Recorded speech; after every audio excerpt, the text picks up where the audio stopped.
2026 is here and is coming in hot. Here are 5 places not to visit if you want to keep your sanity, your peace, and maintain your relationships.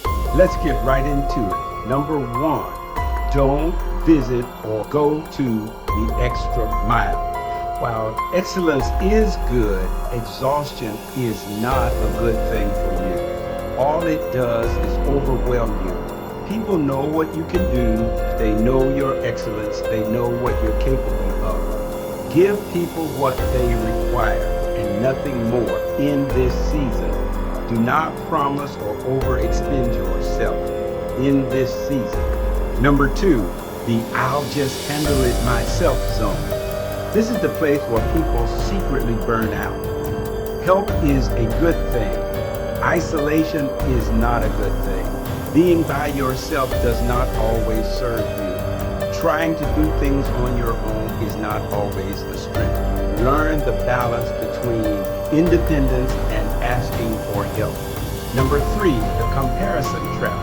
Scrolling, measuring, looking at someone else's storyline, thinking that their reel or their social media post is better than yours. Comparison does nothing but rob you. Recognize in this 2026 season that you are enough, period. Comparison drains your joy and distorts your purpose.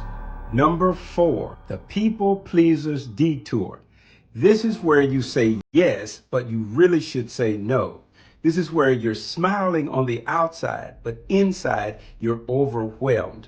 You are ignoring your own need for peace, for safety, and balance.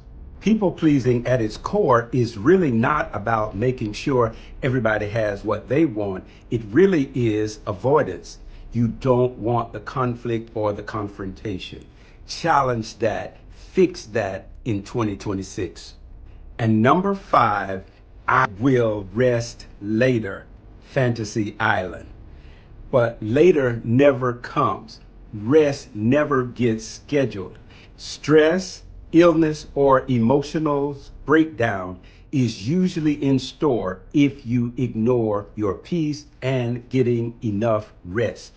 The key to success in 2026 is not about doing less, but it is about doing what matters. Strategic moves are a necessity. Healthy people build lives where their work, their relationships, their peace, and their purpose all fit together. They do not sacrifice themselves for the sake of others. So what are the places you want to visit in 2026? You want to visit boundaries, presence, and purpose. And these all together make a man and a woman healthy, wealthy, and wise.